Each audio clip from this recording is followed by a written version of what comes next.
มือลมเข้ามาก็ให้รู้มือลมออกก็ให้รู้อันนั้นเชื่อตีป้องแวบนั้นนับ1 ถึง 10ตีป้องแวบนั้นว่าอะไรเมื่อลมในเขามาตีต้องนั้นมันปีมานับ1ลมในออกกว่าต้องในแวบลงกว่านับ2นับ1 ถึง 10ว่าเต็ม10ในกำในเอาสติญาณปัญญาตนตัวเจ้าก็เผามันจ่อตัวจิโกต่อไปเต็มตั้งแต่จิกโหสีมอมจอมโหนั่นหามีลองตั้งหูโลว่าดีนะห่างพังตัวคิงเขาเนี่ยตัวก็ถึงตีปลายตินอันเก่าตราอันว่าก็ไกลปอบมีตีละเอาสติญาณปัญญาว่าด้วยจางตีนั้นเมื่อล้มเข้าล้มออกแล้วสั่งเอาป้องแวบแน่ๆสั่งเพราะเขาเอาสติเขาปัญญาด้วยจอมที่เป็นดูตีนเก่าตราว่าไหนสภาวะตราอันละปอมาเนี่ยมีทั้งเปลี่ยนทั้งดูก็อันไหนเขาตัวแต่เอาสมถะอิดอ่อนหนึ่งเสียยางเก่าสู่ที่วิปัสสนากำเร็วอันไม่กว่าซุ่มเขายางเต็มสมถะนะจะเหลือแค่เอาสมถะมันแห้งมาเสียเลยจังที่ยางเก่าวิปัสสนาเนี่ยก็ไหลเอาจ้อมเจ้าเก่ามังก็นั้นเขาดูลมหายใจเข้าออกที่ลมเข้าลมออกเนี่ยเขาจังนี้มาเสียก่อนจังที่ยางเก่าสู่วิปัสสนาก็เพราะว่าเขายามปอดหนาแลเขาเจ้า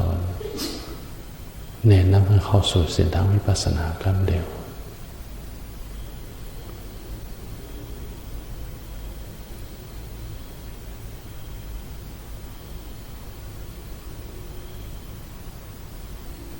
พอเอาป้องแบบหมอก10 ครั้งในนับ1 ถึง 10วันไหนเอาสติญาณปัญญาด้วยจังจิโกต่อไปตีนอันละสภาวะตราอันนั้นก็เคยปอเสเปิลนั้นเอาสติญาณปัญญาด้วยจังตีนั้นตีมันเต้นตึบมันหนึ่งยุกยากเลยสั่งอันมันตุ้งหนึ่งนั่นแหละสั่งอันมันเจ็บมันแสบเลยสั่งมันคมมันกายเลยสั่งมันนักหน่องจองจันนั่นแหละสั่งอยากให้เป็นในก็มันเลยมันมีจองตรามันก็ปอมากางมันสงมาหยกเตียเนี่ยมันได้เปิงอินกลางเสร็จแล้วมันพุทธปอเป็นมาพุทธปอเป็นมาพุทธปอเป็นนะโยเตียนั่นมันในเปิงอิงตีในกลางใจอุตุอาระสีเปิงเสมันพุทธปอเป็นมาพุทธปอเป็นนะลองจ้องในเขาเจ้าว่าแสดงว่าหลายวันนะเนี่ยเขาหลุดด้วยจอมเตียนมันเป็นดูตีเก่าตราพอเย็นกับด้วยจานตีนั้นมังพอหันมันเล็กนะมันอ้วนอ่อนนะสำในไว้สำจักสติใหญ่ๆในด้วยมันหันไหลอันด้วยหันได้อันว่าเจ้าสติเยอะอันนั้นเป็นมหาสติอย่างนั้นสติอันเยอะเสียจังด้วยจังตีหันไหลมังพอมันอ้วนอ่อนละพอเรามีสติญาณปัญญาเสร็จแล้วตัวจอมภายหลังมันว่าได้ติดเลยพอเรามีสติตัวจอมกายนุปัสสนาตัวจอมตัวห่างพังตัวคิงเช่นนี้อันมันตรงมันหนึ่งอันเป็นทัดทั้ง4เช่นนี้ตัวเขามันตรงหนึ่งจังเขายางกว่าตั้งหน้าถอยตั้งหลังเขาไหวหน้ากว่าตั้งซ้ายไหวหน้ากว่าตั้งขวาเจ้าเนี่ยเขาเอาเสื้อโค้งมาใส่ตัวเจ้าเนี่ยเขาหลหูจามเขาหลหูจามกูปอกกูกำดีตนตัวว่าเนี่ยอันในห้องเจอกายานุปัสสนาว่าตัวจามตีตัวกูปอกกูกำเมื่อพ่อเขานั่งภาวนาอยู่ย่ำเบลียวเนี่ย đi tổ ho nàyมันก็เจ็บมันแสบสังสุขาเวทนาbỏ đi tổ ho này có đồ hú cho giá bờ liễu năng cả đồ nàyมันเจ็บมันแสบสังเขาก็đồ hú cho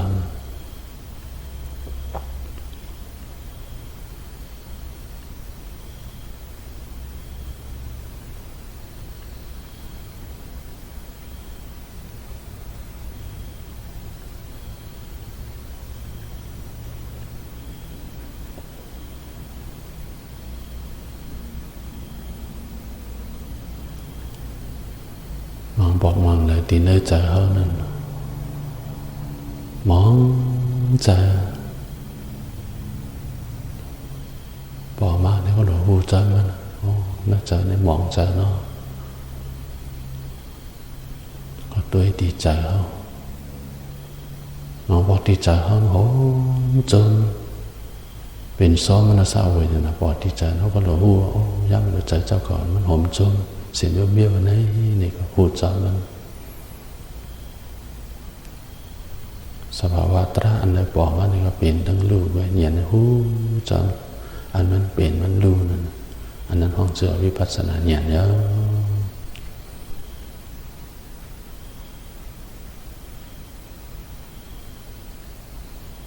ตระตะกาตระเนี่ยบอกว่าตัวเนี่ยนึกปีตะกาเจอนั่นแหละสั่งปีตะกาสามกองเจอนั่นแหละสั่งอันพระเป็นเจ้าเนตราโหตรา84,000เหงนั่นก็ออกมาตีใจพระเป็นเจ้ามันบ่เนี่ยพระเป็นเจ้าโหนี้นั่น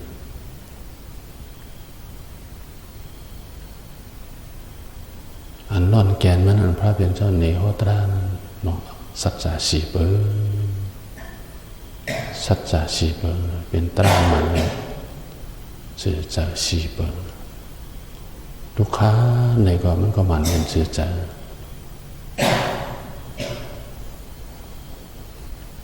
สมมติเนี่ยลองสองคำมันเป็นทุกข้าในก็มันเป็นสื่อใจ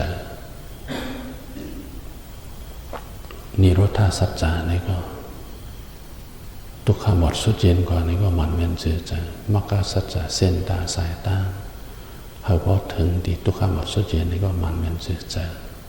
และสัจจะสี่เบื้องในพระเป็นเจ้าผู้สูงสุผู้เจ้าผู้ตนนะ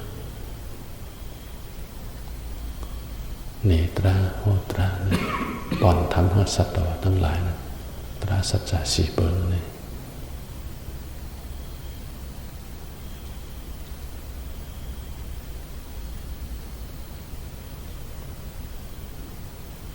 สังสระเมื่อพร้อมยามปนมันก็ประหัมมีเงียนปัญญาหูจักตราสัจจะสี่เบื้องเลยเขาจังก็เลยเกิดแก่เจ็บตายมาทั้งสังสระลุ่มอำยำไว้อันหูจักตราสัจจะสี่เบื้องก็เป็นลองเอาเวกษาลองนับสิ่งหูจักมัน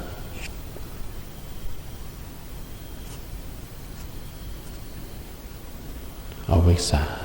อันหูจักตราสัจจะสี่เบื้องสมกุมงำตันดีใจเขาเสร็จแล้วเฮ็ดให้เขามืดหมอดไว้อยู่จอมขันธ์ทุกข้าอยู่ในความหูจักมัน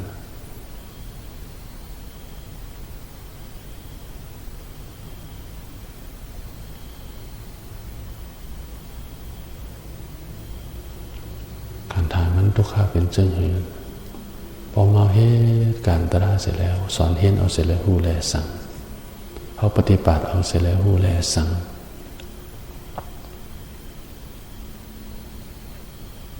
เขาหูว่าขันธ์ฐานเป็นตมทุกขาลงแต่เขาโดเห็นเหอะพอหูลองดักทุกขาเนี่ยเขาเห็นหูทุกขานำก็คือก็เป็นเส้นตาสายตาเขาเกิดเส้นทางหมักโผล่ก้นก้อมหัวจักลองตุกขานั่นนะ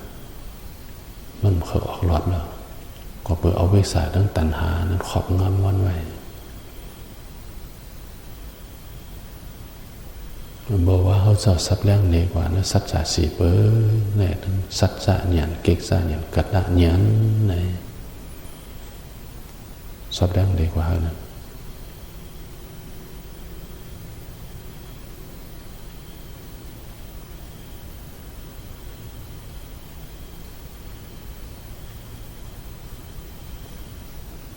สัจจะหยันนั้นพอเห็นเสียเลยรู้จักว่าทุกข์อันไหนเป็นทุกขะอันไหนเป็นสมุทัยอันไหนเป็นนิโรธะอันไหนเป็นมรรคะเขาก็อ่อนเนี่ยนะผู้เจ้าอยู่ก็เห็นอันไหนมันยังไปปะเข้าลึกอันนั้นเหตุการณ์ตรามันอยู่ตีเนื้อตอนเกิกษาญาณเนี่ยขณะทุกขาเนาะหรือหูหางมันไทยของรู้รอบผู้หอบความใจขันถามันป่อมันน้ำบิบเงี้ยนซีจึงคือเขาหลวหูจะมัน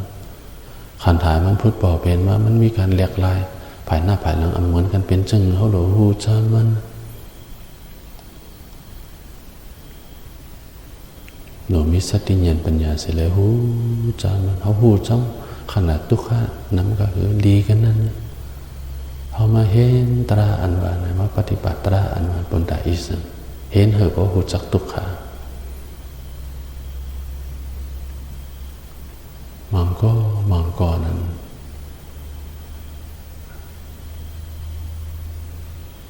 ว่าเขาเจ็บมาแทนดีกึ่งตันดีกว่าหูจักทุกขามากเลยสำนึกเสือให้ปลายสีก่อนจอมหลวงเจ้าเนี้ตรามาหลายตีหลายตาหกทบนะลองโยกีเป็นเจ้าหือในหกทศนะเรื่องดำเขาตั้ง28 ปีมาปนมาเนี่ยตั้งแต่เฮงเขาบอก84ตัวถึงย่ำบริเวณ2 เฮง 12มีเขาตั้ง28 ปีเนี่ยหนีมากุฏิกุฏางนั่นลองหกทศแล้วลองโยกีเป็นเจ้าหือเนี่ยมังก็นะเขาว่าเจ้าชาเมื่อข้าไปมาปฏิบัติที่เจ้าชาก็เลยอยู่กัดเย็นอยู่เยอะมาปฏิบัติที่เจ้าชามาหันทุกขาเจ้าเนี่ยมันผิดโย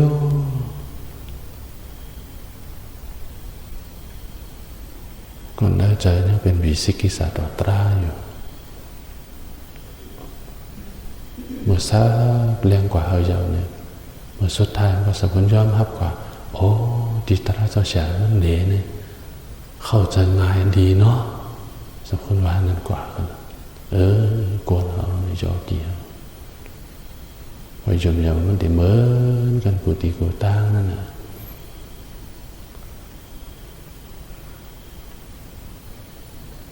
เมื่อเขาไปพอป่องใจตรานั่นเต้เขาก็ไปหูจักทุกขาก็บอกเอาวิกษารองรับสิ่งอันลองเติมตันอันหูอัมหันตราเจตรามันสมกุมงำตันเสียเลยอัมหันเป็นดูตันหานสัมข้าไหล2 อันเป็นงอหักหมูลาอันฮิตเขาเกิดแก่เจ็บตายตีนี้3 สระมันจะไว้เลยตีนี้ปฏิจจสัมปนนั่นจังเพราะเนไว้2 เปิงเงาหมูลาเป็นอวิชชาทั้งตัณหามีสัจจะ2 ป้าเป็นสมุทัยสัจจะทุกขสัจจะสมุทัยสัจจะทุกขสัจจะพระเป็นเจ้าเนตราหตรามันมีสัจจะ4 เปิงแล้วปฏิจจสมุปบาทสมันเน2 เปิงนั้นก็เฮ็ดสังก็เพราะว่า2 เปิงเนี่ยเฮ็ดสัตว์ว่าตั้งหลายไหลเป็นเหตุลองจ้องเพราะเกิดแก่เจ็บตายใน3 สระยาวไว้อันนั้น2 เปิงตั้งหลังนิโรธาทั้งมรรคาอันนั้นเป็นเส้นทางออกมันนะตาเส้นทางออกมันอันนั้น2 เปิงงอหมู่ลามีสัจจะ2 ป้าจักแผ่มา4 กาบนะ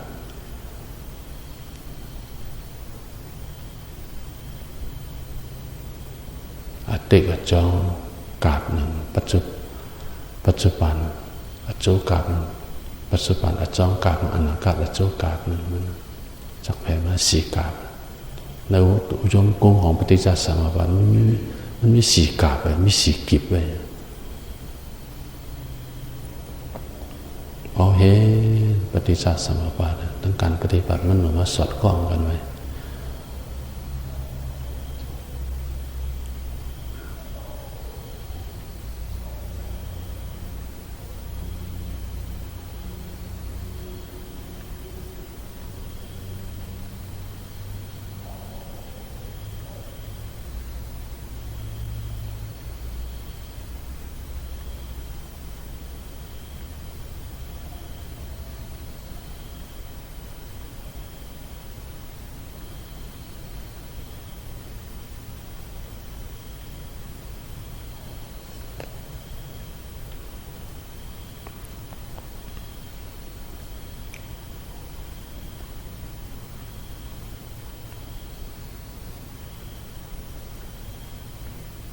มือเริ่มเข้ามาก็ให้หูมือเริ่มออกก็ให้หูให้สอดคล้องจ้อมกันจำนั้นเก้าตราหนึ่งอย่างนั้นขันธ์เป็นลูกเป็นตีเก้าตรามันสอดคล้องจ้อมกันจำทั้งลมเข้าลมออกอำนั้นมันสอดคล้องจ้อมจำต้องป้องเวียบปีเวียบนั้นเพราะเอาใจเขากว่าโจนไว้ตีป้องเวียบปีเวียบได้สังโจมไว้ตีลมเข้าลมออกนั่นได้สังใจเต้นนิ่มอยู่ก็น่ามันเป็นดูแห้งน้องหมายต้องเขามันตีห่มเถิมเป็นดูไว้เจนเขาหลุดปล่อยมันเปียดน้องหมายความหมายต้องนะทีนี้ความจะสามาสีก็สับเลี้ยงนี้ไว้อยู่ด้วย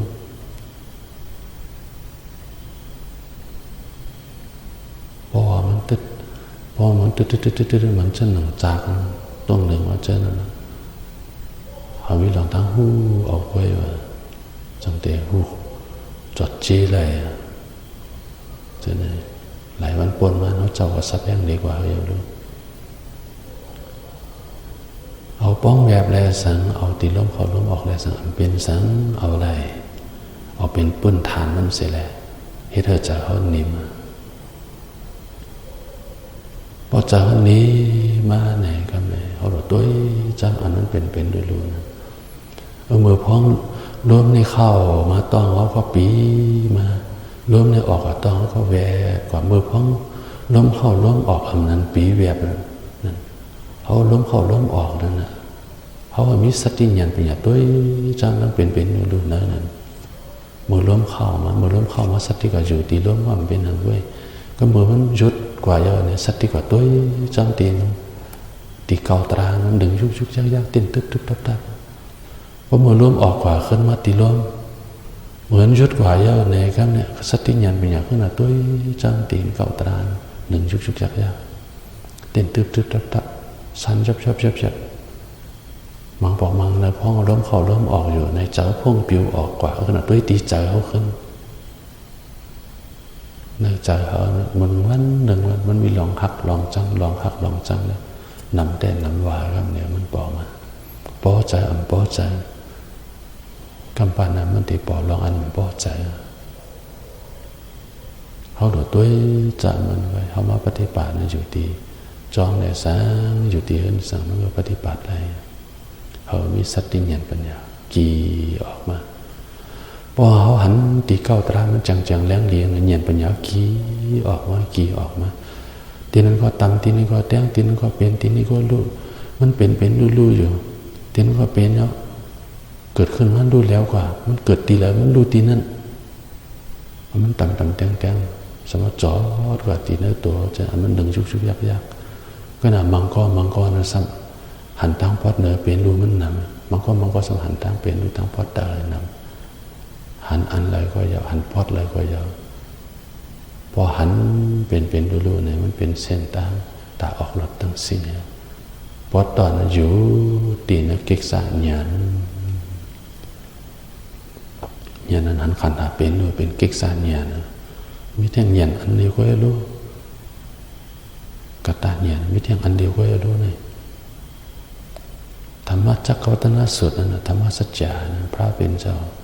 เมื่อเป็นพระไม้มาหอตราอ่อนตั้งเปิด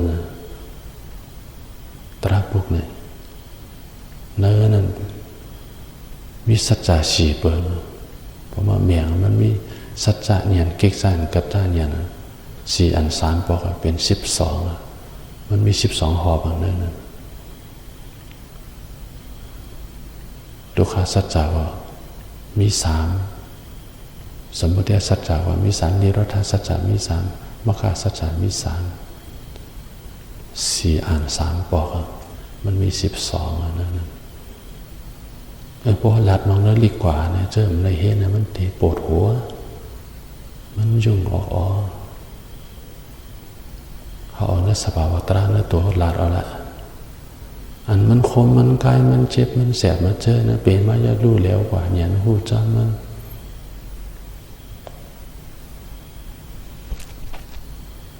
มันตรงๆหนึ่งบอกว่ารู้แล้วกว่าเนี่ยนะหูจำมันใจรีบอกว่าดูแล้วกว่าเนี่ยหูจ้ามันจะให้บอกว่าดูแล้วกว่าเนี่ยหูจ้ามันพอเขาตกใจแต่ก็ว่าหูจ้ามันจะวิสิกิสาบอกว่าเนี่ยก็หูจ้ามันจิเขาต่อไปตีนเอาเนี่ยมันก็มีอีสังมีเป็นรูในกล้วย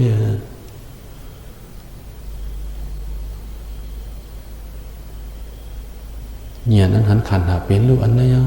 ห้องเจอวิปัสสนาเนี่ยกิกสังเนี่ยนี่ก็ว่านี่เขาตัวหูจักเป็นรู้ติทุกขาสัจจานหูจามันติหูจามันติอันนั้นหูจำทุกขาสัจจานเนี่ยnóแผ่เต้นนำมาติเนี่ยปัญญาก็กว้างมาติหันนำมาติอันนั้นจังห้องเจอว่าเนี่ยนะกีมาไหนกันเนี่ยมันจังบอกยานั่นนะพอบอกยามันตู้ไปมันกีเราอันนั้นพอบอกยามันกีมาไหนกันเนี่ยเขาตัวหันบอกในกีแล้วบอกในกีแล้วเนี่ยก็เงียนปัญญาก็พอหันเป็นดูเนี่ยก็จิโกต่อไปตีนะมันเป็นดูเขาหันเป็นดูจังๆแล้วนะเงียนแล้วก็กีมาติดอันตานั่นเขาเหตุการณ์ตรามาใจเขาเนี่ยมันตู้ไว้เหมือนจึ้มไว้เปิดดัดสังก็หู้อยู่ก็นั่นยันสัมพ่อมเปิดสัญญาสัมพ่อมกี่เรื่องเพิ่งใส่เสียเหมือนจะเงื้อก็โลเนื้อใจเขาสัมพ่อมกี่นั่นอันนั้นมันไปทำเส้นตาสายตาสมถะแห้งกว่านะอันนั้นว่าเส้นตาวิปัสสนาได้เนียนโลกีพอหันเป็นลู่จังๆอย่างนั้นชื่อเขาต่อไปตินเจอในตินนั้นตำตินในเตียงมันเจ็บเสียบคมไกลสายามาเช่นอีสังปอกมันก็หูจำมันเนี่ยนั่นก็กีมาติอ่อนทางเขาไปย้ำตอนหูจักใจเขาในก็ย้ำไปแล้วหูจักใจเขาในก็เจอพ่งผิวกว่าปล่อยมันพ่งผิวห้ามมันอยู่รู้มันพ่งผิวกว่าหูจำมันพ่งผิวกว่าหูจำมันพ่งผิว10 คำหูจำมัน10 คำมันพ่งผิวปากคำหูจำมันปากคำอันนั้นห้องเจอว่าเนี่ยปัญญาหันเป็นดูมันนำตอนมาติดนำตอนมาติดอันนี้เป็นกิ๊กสัญญาณโมดรู้เลยเจ้าเนี่ยเจอพ้องตัวขันหาเป็นรู้อ่ำกำก็กำมันตีหันเป็นสุดกว่ามันก็ปุ๊บมันก็หันเป็นสุดกว่ามันก็สังเจอพ้องตัวเป็นดูมันจิโกต่อไปตีนมันเตะมาเยอะสิเลยมันอ่อนกว่าเหมือนจังสัมพ่อมันไม่หลุดไม่เอ็นสังอ่อนกว่าแล้วใจว่าหูช้อนมันอยู่เฉพาะตัวเป็นด้วยอ่อนกว่ามันเป็นสุดกว่าเนื้อแก่นะมันก็สังเป็นจังนั้นเมื่อยามหันเป็นสุดเสียแล้วยามนั้นโลกุตระเนี่ยในปอมาเสียลงนั่งหันถึงอายุเนกปานสุนาตันตาเมื่อยามนั้นพอทบหันถึงมรรคยันโพยันยะในหัดถึงอายุเนกปานเนี่ยพอเป็นจันทราโสตาปานโสตปริมาโพจันทราโสตาปานแทบขาดเลยสักกายทิฏฐิวิสิกิสาศีลปตปรามาส3 ข้อในกุ้ยมันแทบขาดได้นะเมื่อมันแทบขาดเลยกว่าเยอะ ในก็ในหยันโลกุตระปอมาในกิเลสมันตัดขาดกว่าเลยมันเป็นปหานาสมุสิตาปหานนะมันตัดขาดกว่าดีงามๆสิแหละเบอร์แล้วในก็มันคนปอดแห่งในอกในใจมันนะครับนะอันมันเย่าตัวกว่ากำหนึ่งนั่นนะยันหันขนาดเป็นสุดเสียได้มันเย่าตัวกว่าดีงามกำหนึ่งนั่นอันนั้นเป็นโสดาปันเสียอันห้องสื่อกตะญาณผู้เราพบทบพันถึงกตะญาณนั้นมันเป็นอริยจันแต่มันโสดาปันนั้นพอเป็นโสดาปันแล้วในตาเตขึ้นอย่างจันตังดานั้นมันเจมันยาวแน่นอนยาวมีลองทางตกลงกว่าเป็นพุทธสันขึ้นยาวตราในลีอามเจ้าก็เคยหลักลองตราวิปัสสนาอย่างนั้นขันธ์เป็นด้วยลีอามงานตราในลีอามตัวสังสมก็ตัวเป็นดูในกุ้ยกิเลสมันก็มันเต็มมางกว่าจะเสียตัวว่าเต็บขัดกว่าเลยจันเลยนะจันตราโสตาปริภาคโผในเต็บขัดได้ติติวิสิกิสาทั้งศีลปรับประมาสามันเป็นสัมยจัน10 ข้อเต็บขัดได้3 ข้อไว้เขาเหตุการณ์ตรานตัวเราเหตุถึงตีแล้วในสัจจะเนียนเก๊กจ้าเนียนกัตตะเนียนนั้นเขาหลุดตัวเจ้าขนาดเป็นเลยมันก็สุดน้องจังตีเจ้าตัวกำเลยกำนั้นเขาย้ำดีจังนั้นอ่อนกันขัดใจทางป่ามันบอกหกทบจันทราโสตปริมาโคยเสเป็นโสตปานไหนกันเลยเนื้อใจมันนั้นอันว่าลองตั้งโอ้เนื้อล้อกลางลองตั้งใจดีใจเม็ดกล้วยเหมือนเจ้าหนังใจเราในกล้วยลาเนี่ยมันมีเนื้อใจมันนั้นน้องเตี้ยที่มันโยยิงอับเตี้ยเจ้านั้นมันก็มี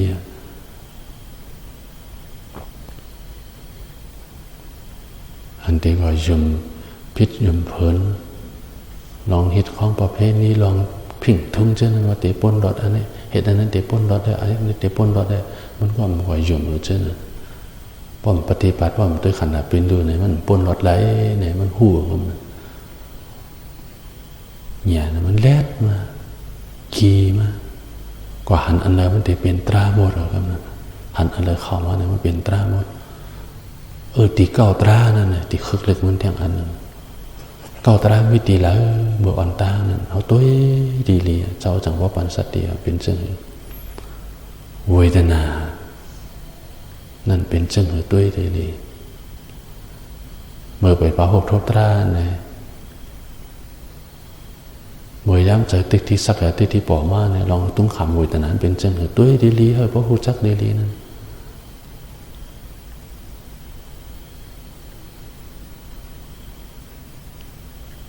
ไว้เสียเข้าสู่มรรคผลเยาเสียเลยเป็นโสดาปันไว้ยังไหนครับเนี่ยตีเก้าตรานนั้นก็มีอยู่เนี่ยนั้นอันขันหาเป็นอันดึกต้นเลยเสียกว่านั้นอันปอกมาแท่งตีงมันตีปอกมาเนี่ยอย่างนั้นเนี่ยอันนั้น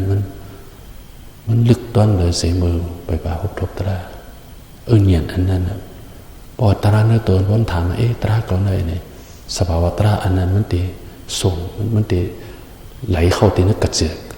ของกระแสต้นสายนั้นก็เนี่ยตีนั้นก็ตึกตีนั้นก็จันมามันดึงไม่ยุ่ยยากตีมันข่อตีนั้นก็เดียวอิงกับลักษณะของโสดาปันมันก็มีเส้นอันนั้นมันเกิดขึ้นมาเป็นธรรมดามันก็ย่อมดับไปเป็นธรรมดาเช่นนั้นย่อมบดดับเย็นกว่าบดเย็นกว่าอันนั้นเก่าตรามีตีแล้วย้ำมาเดียวตัวดีเลยในวันน่ะพอหกทบตรามาโผล่ย้อนเลยมันทำติดปอมาแท่งอันนึงอันปอมาแท่งใจมันเจ็บเนี่ยมันเตียนขันธาเป็นอันปอมาแท่งมันแจงเลยเสียอันเก่าตราอันเก่าย้ำมาเดียวลองเต็บตัดเนื้อใจมันเลยติดเต็บตัดได้หังมันคู่มีเนื้อตัวมันอยู่กับนั้นมันในเปิงอิงข้อความเปิดดัดตั้งรอมันหัดหานะครับนั้นดีอ้ามแต่ดีอ้ามแต่เนี่ยนั้นขันหาเป็นดูเลยสึกโดย กว่าละแต่เดี๋ยวขึ้นทางจันทราตั้งนานนี่ก็รู้สึกด้วยเป็นดูก้อยหนึ่งเก่าดูแต่ละจันจอมหนังแห่งตรามันก็เตะปักกินิสาแบบปักจันทราที่สองนั่นแต่สกัดการมีมักโผนั่นแต่เฮ็ดให้ยากาตัวสามโมหะเมามางก้อยก็พอยากาตัวสามโมหะมันเมามางนั่นแหละเหยียนขนาดเป็นดูสันเตลึกต้นเลยสิหันเป็นดูนำต้นเลยสิโสราปานจันทราหมายสามนั่นซึ่งเหยียนขนาดเป็นดูซ้ำลึกต้นเลยสิจันทราสกัดการเนี่ยกามายากาต้องเจอตัวสามเรื่องน้องต้องเจอผูเจอมีอันเคยกบกูแต่นั้นมันตีขาดดีนะเนี่ยขาดดีนะจันทราหมายสามพอเหตุการณ์กว่าเนี่ยครับบทสุดท้ายมาเนี่ยพอเข้าสู่ถึงอรหัตมรรคผลเนี่ยกลายเป็นกิเลสทั้งหมดทั้งสิ่งมันติดตัดขาดไปดีเลยพอพบถึงอรหัตมรรคเนี่ยกิเลสจนมันเย่าตัวตีนั้นขาดตีนั้นมันหมดก็ยานตาของเขาจนยังมีชีวิตอยู่ในเสตาก็อยากเมื่อยามยังมีชีวิตอยู่นั่นเนี่ยกิเลสมันรับบีบคั้นหัวใจมันอยู่เนี่ยยังมีชีวิตอยู่จางหูหันถึงอายองในป่าในแจงแจงแรงแรงเลยยังมีชีวิตอยู่นั่นอันนั้นห้องชื่อว่าสาอุปาทิเสสาในป่ายังมีขันธาอุปาทิขันธายังเหลืออยู่ก็น่าออกอายองในป่าได้เนี่ยดีงามมากโสดาปันก็หูเนื้อจันมันสกทาคามก็หูเนื้อจันมันอนาคามก็หูเนื้อจันมันจันเนื้อจันเขาก็หูอายองในป่าห้างเขาตัวห้างเขาพอยานตาเขาเจ้านั้นก็พวกกิเลสบัวเราแหละคำนั้นสุดในพวกเขาเจ้าหลอนกว่ายาเสียเลยในกว่าเขาเกิดแก่เจ็บตายแท้งยาวในเข้าจามตีในปานนาถาดคำสุดท้ายอันนั้นห้องชื่อว่าอนุปาทิเสสาในปานเส้นตาสายตาเขาเป็นเจ้าพุทธในพุทธภาษาอันนั้นเป็นสูงสุดของเขาเจ้าพุทธภาษาเขาเฮตานหน้าเนี่ยสังแจ้งกำสินเนี่ยสังดูเข้าจอหนึ่งหวานหนึ่งเนี่ยสังเขาย้อนสู้เขาถึงที่ในป่านั้นเป็นอันในที่จุดเป้าหมายที่สูงสุดของเขากอบในเจอเลยยังเฮการตรายามเบอร์เลยตัวตัวตีเลยเขาพวกเข้าถึงในตีนั้นตัวขันถับเป็นดูในก้อยรู้สึกด้วยขันหาเป็นหนึ่งด้วยหันขันหาเป็นดูสองหันขันหาเป็นดูพอจานสามหันขันหาเป็นดูพอสู้จังตีเจ้าตัวกำเลยกำนั้นอ่อนกันสึกด้วยตราขันหาเป็นดูกว่าหังปะหังหันเสียแล้ว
เพ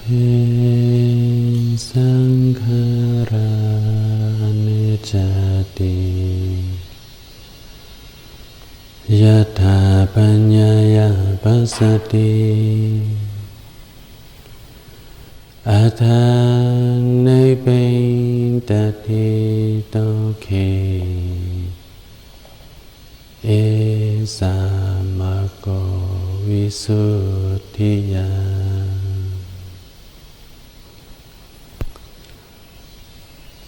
สัพเพ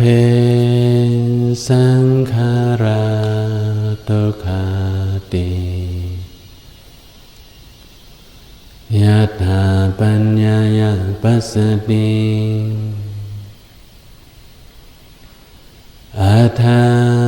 นัยเปตติโตเคเอสามะโกวิสุทธิยา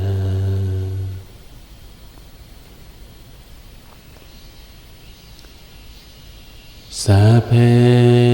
ธัมมาอนัตตาติยถาปัญญายาปัสสติอัฏฐานัยเปตติโตเคเอสามะโกวิสุทธิยา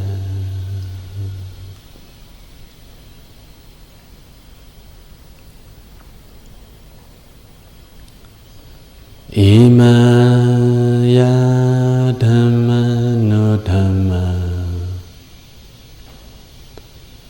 ปฏิปฏิยาพุทธังปุเส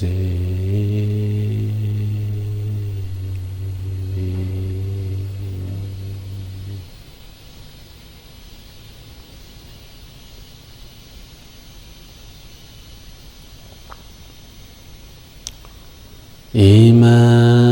ยาธัมมานุธัมมาปฏิปฏิยาธัมมังปุเสมิ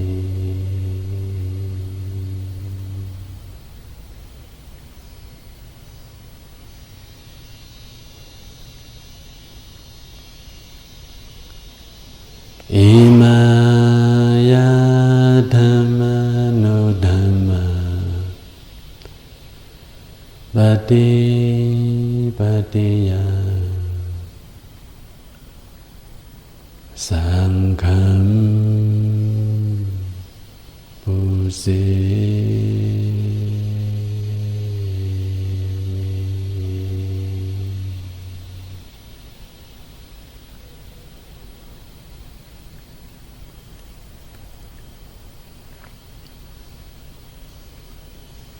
อิดัง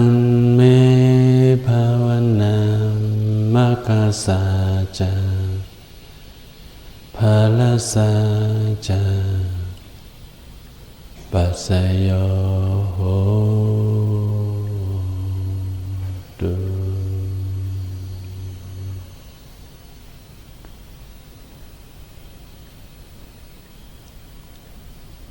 มามาบุญญาภากังสัพพสัตตานังเดมา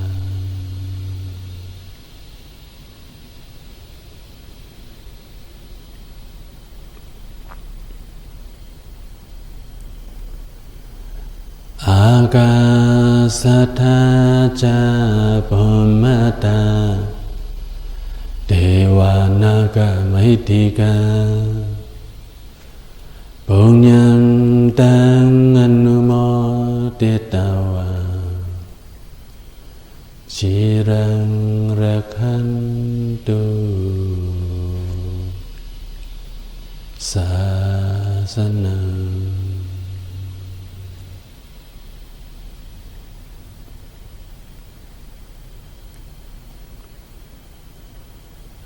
กา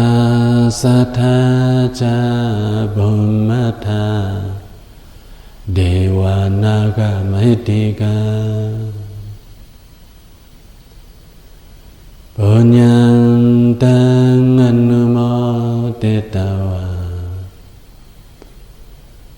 จิรังรักขันตุเทศนา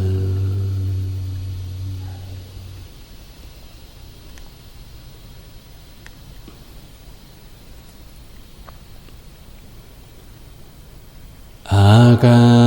สัทธาจาบุมมัทธา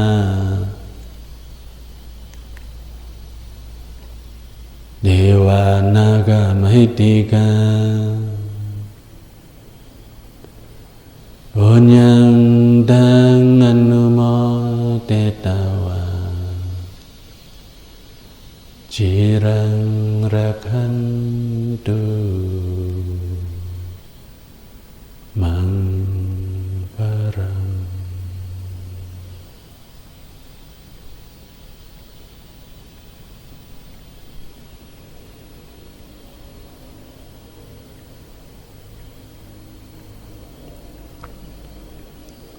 วันตายเจ้า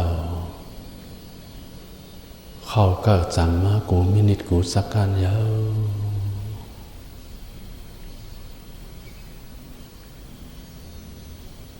ย้อนสู่หากาเป็นสัตวะตั้งสิ้นอ่อนกันฮิบแนบออกเสปานเพราะว่ามืดลับสิ่งอ่อนกันย่างก้าวสู่เส้นทางเฮือสายแรงกูเผอมันเสกา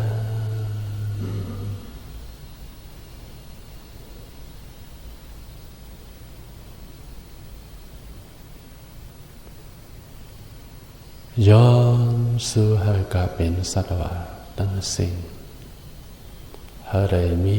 เงินปัญญาและภายเพื่อเจ้าเสีย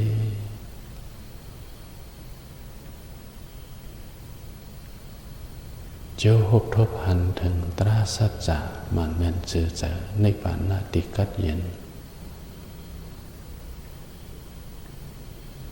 กูเผอมันเสกา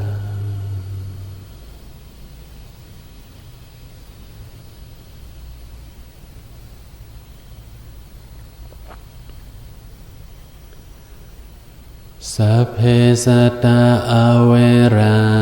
จาอัญญมัญญัมปิยาหนตุอัญญมัญญัมปิยาหนตุอัญญมัญญัมปิยาหนตุ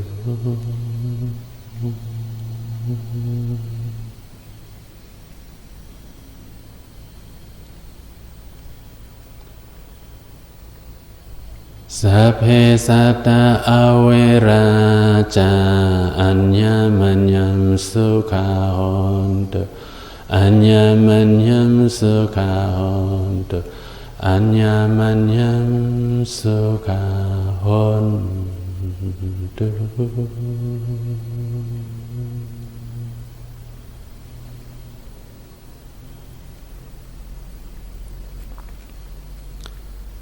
สัพเพสัตตาสุขิหนตุ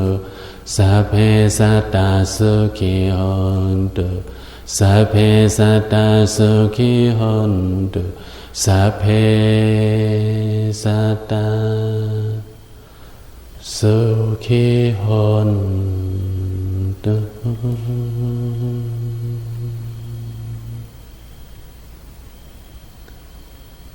สัพเพสัตตาสุขิหน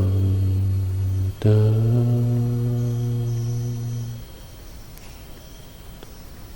สัพเพสัตตาสุขิหนตุ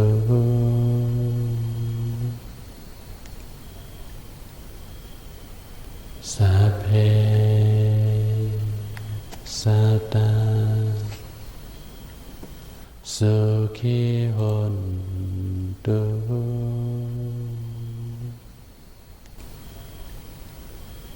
สัพเพสัตตาสุขีหนตุ